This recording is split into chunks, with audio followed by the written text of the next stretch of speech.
रीवा जिले से एक बार फिर सिस्टम की सड़ांध भरी हकीकत सामने आई है। मनगवा तहसील के नदना गांव में भ्रष्टाचार का एक बड़ा खेल उजागर हुआ है, जहां कागजों पर सड़क बन चुकी है, लेकिन जमीनी हकीकत में सिर्फ कीचड़ और दलदल दिखाई देता है।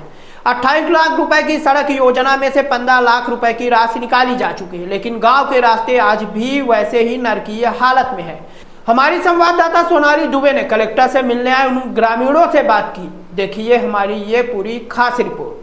रोटी, कपड़ा और मकान और साथ ही सड़क जो है किसी व्यक्ति के लिए एक बुनियादी ज़रूरत है। अगर बुनियादी ज़रूरत ही पूरी ना हो तो मानव जीवन की कल्पना करना भी बेहद मुश्किल है। मेरे साथ जो मौजूद हैं या फिर ये कहें कि इतने सारे जो लोग आपको दिख रहे हैं, यह केवल एक अपने बुनियादी ज़रूरत की पूर्ति के लिए भटक रहे हैं सड़क के लिए। जिस सड़क के लिए पैसा भी स्वीकृत हुआ, लेकिन पैसा स्वीकृत होने के बाद पैसा कहाँ गया वह किसी को पता नहीं है। क्या है पूरा मामला, इनसे डायरेक्ट जान लेते हैं। क्या नाम है? अवधेश साहू। यहाँ आप लोग आज कलेक्टर मैडम के पास आए थे, क्या कारण है? यहाँ हमारे यहाँ रोड आज 75 साल से मैंने देखा नहीं रोड, और अभी सांसद महोदय जी 28 लाख रुपए सैंक्शन किए 26/3/2023 को, लेकिन उस चीज़ के पैसा का कोई पता नहीं आज तक। इसलिए मैंने परेशान होकर कारण यहाँ आया। अभी हमारे गांव की हालत देखेंगे इतनी बदतर है कि शायद कहीं हो। तो आप लोग को कैसे पता चला था कि जैसा आप कह रहे हैं कि राशि सैंक्शन हुई, काम नहीं हुआ, तो कौन नहीं करवाया काम ये हो गया, जैसे मान लीजिए राशि सैंक्शन हुई, आरएस में आया, आरएस से पता चला कि आपके यहाँ सरपंच की क्या और अपने सचिव के पास है, तो इसके कारण मैंने हम लोग कहा, उनसे पूछा तो वो बोले कभी काम करवाएंगे, काम हुआ नहीं। तो इसके कारण मैंने आया, यहाँ की हकीकत है क्या जानना चाहते हैं जी। बताइए मामला कहाँ का है और सरपंच और सचिव कौन है? मामला हमारे ग्राम पंचायत नदना, तहसील मनगवा लगती है, और हमारे यहाँ माननीय सरपंच महोदय हैं अरुण सिंह, और ये जो अपने हमारे सचिव हैं मानेंद्र साहू। अच्छा, 2 से 2.5 साल बीत चुके हैं, तो क्या कहते हैं सरपंच कि क्यों नहीं करा रहे? कुछ तो कारण होगा कि जैसे वो बोलते हैं कि पैसे अभी नहीं आया। कौन नहीं भेजा पैसा? आप लोग कह रहे हैं कि पैसे आ गए हैं, लेकिन सरपंच कह रहे हैं। आप सोचिए, मैं तो कागज़ लिख के ही बता भी रहा हूँ कि कागज़ देखिए, अब 28 लाख उनके तरफ से सैंक्शन हो गया, लेकिन जो यहाँ है नीचे जैसे सरपंच हो गए, सचिव हो गए, बोले कि पैसे नहीं आ रहा, इसलिए रोड नहीं बन पा रही। अच्छा जी। तो ये पैसा किस उससे आप लोग को मंजूर हुआ था? सड़क ये सांसद महोदय किए थे। अच्छा, तो आप लोग सांसद जी से भी मिले थे? जी, आरएस से, और सांसद महोदय अपने को पैसे दिए थे, आरएस को भेजे, आरएस अब इनको दे दिए। मतलब सांसद निधि से पैसा स्वीकृत हुआ, आया भी, लेकिन सरपंच और सचिव कहाँ गबन कर दिए पता नहीं चल रहा उसका। तो और यहाँ आज आप लोग आए तो क्या बोली कलेक्टर मैडम? कलेक्टर मैडम कागज ले लिए अपन से, बोले किसकी हम जांच कराते हैं। अच्छा, सड़क नहीं है तो किस प्रकार की समस्याओं का सामना करना पड़ेगा? आप सोचिए कि वहाँ तो अगर किसी की डिलीवरी हो तो रास्ते में मर जाएगा। एक हमारा भाई, अभी आप सोचिए 10 तारीख का शुद्ध था, मैं अगले बार भी आप लोगों को दिए थे, तो सोचिए कि ट्रैक्टर में उनको ले जाके ही अधीचे रास्ते में सगरा में ख़त्म हो गए, क्योंकि रोड है ही नहीं, ट्रैक्टर में लाद के ले गए। आज़ादी के 75 साल बाद सड़क जैसी बुनियादी सुविधाएं नहीं है, और सड़क न होने के कारण एक व्यक्ति जो बिना कारणवश भगवान को प्राप्त हो गया, या फिर ये कहें कि उसकी मृत्यु हो गई, जिम्मेदार कौन है पता नहीं, सरकार है या फिर वो प्रशासन जो अपनी निष्क्रिय कार्यप्रणाली के लिए हमेशा चर्चाओं का विषय रहता है। क्या नाम है आपका? मेरा नाम दयाशंकर पांडे है। मैं रीवा से पूर्व लोकसभा प्रत्याशी था इसी 2024 का। मैं जनता के लिए यही आग्रह करना चाहता हूं कि शासन के लिए मैं कई बार आवेदन भी लगाए, गुहार भी लगाई मैंने कि गांव में हमारे रोड नहीं है, जो भी हमारे गांव में सरकारी ढर्रे हैं वो भी आम पब्लिक जो बड़े लोग हैं वो सभी ढर्रे को जोत लिए हैं, निकलने तक रास्ता नहीं है मेरे पास।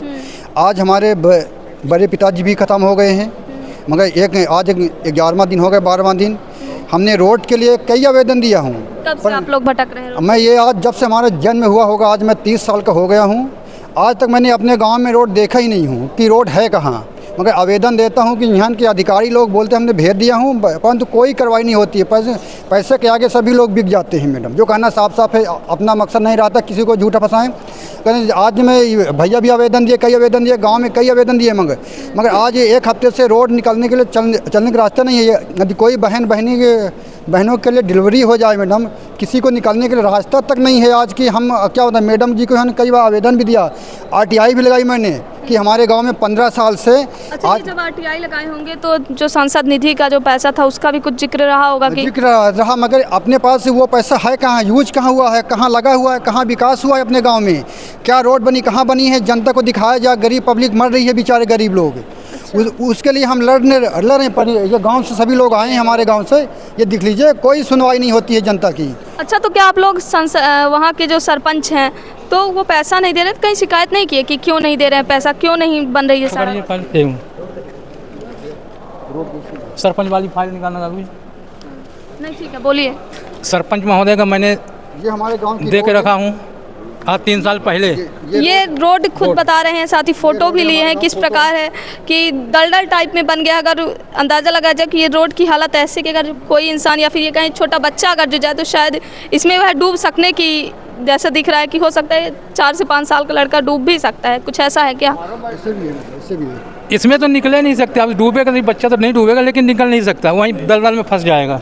मतलब ये कहा जाए कि ना निकल सकता ना आदमी वो कर सकता, कोई भी वो नहीं कर सकता। माननीय सरपंच महोदय को 7/11/2022 को मैंने दे के रखा हूँ। मैं अपनी व्यक्तिगत ज़मीन, अब हमारे गांव के लोग मिल के सब कोई ज़मीन भी दिए हैं, फिर भी अभी तक कुछ नहीं हो पा रहा है रोड के बारे में। ये रोड तो है ही, आप देख ही लिए हैं।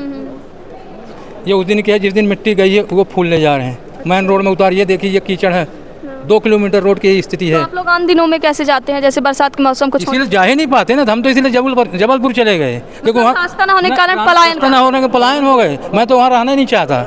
आज भी आए तो खाली जबलपुर से रीवा कलेक्टर साहब से मिलने आए, ये बताने के लिए, यानी मैं आता ना हमारे गांव का हर व्यक्ति नहीं चाहता, यहाँ रहने नहीं चाहता।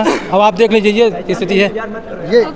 ये सभी लोगों ने अपनी ज़मीन दिए हैं, खुद की ज़मीन दिए हैं, दान पत्र में भी दिए हैं। रास्ता के लिए खुद की ज़मीन दी है मैंने। जहाँ भी हम कहना चाहते हैं, जहाँ भी फंसे लोगों की ज़मीन हम दिलाने के लिए तैयार हैं, मगर हमारे गाँव में विकास ना होने के कारण वो लोग पैसा निकलवा लेते हैं मैडम, मगर विकास करते नहीं है कि विकास के नाम पर जीरो है हमारा गाँव। अच्छा, यहाँ पे कलेक्टर मैडम क्या बोली हैं? कलेक्टर मैडम बोली हैं कि हम इसका वो कराएंगे, जाँच कराएंगे। 1 हफ्ता पहले मैंने जिला पंचायत सीओ महोदय जी को आवेदन दिया था लिखित में, RTI भी लगाई है 17/2/25 में कि ये जो 28 लाख और कुछ रुपए 99 और 15 लाख रुपए जो मंजूर हुए हैं, ये पैसे का विकास कहाँ हुआ इसका? जनता चाहती CM हेल्पलाइन में कम से कम 100 आवेदन हो गया आज 5 साल के अंदर मैडम, 100। कोई कार्रवाई नहीं होती, वो सब बंद हो जाती है कि ये सब वहाँ रोड बनी है, जो कि रोड आज वो 15 साल पहले कदैला रोड बनी है। नदना गांव में न तलियान टोला, न गुरुबाबा टोला, न दुबेन टोला, कोई भी रोड नहीं बनी है। हमारा गांव केवल 1.5 किलोमीटर के चारों तरफ रोड है, पर एक हमारा गाँव जो है कि रोड नहीं है, ओनली 1.5 किलोमीटर। ये रोड का मैंने व्यक्तिगत अपनी ज़मीन दिया, नक्शा, जबकि तहसीलदार पटवारी इसको सब कुछ कर दिए, लेकिन आज तक रोड नहीं बन पा रही, इसलिए मैं परेशान हूँ। ठीक है, तो ये ग्रामीण हैं जिनकी समस्याएं भी कोई इतनी बड़ी नहीं है कि जिसे पूरा ना किया जा सकता, लेकिन एक प्रशासन की निष्क्रियता, साथ ही इस सिस्टम की ऐसी व्यवस्था कि लोग आज सड़क के लिए भटक रहे हैं।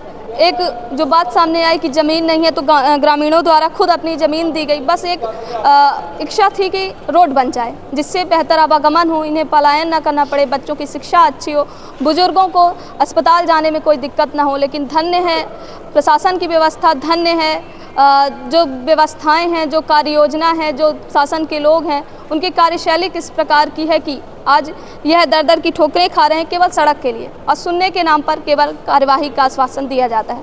खुद कह रहे हैं कि 30 साल हो गए हैं इनके जन्म को, और 30 साल पहले जिस स्थिति थी वही 30 साल बाद अब ये आए हैं तो वही स्थिति है, हालत उसी तरह है और बद से बदतर होती जा रही है स्थिति, लेकिन जिम्मेदार मौन है।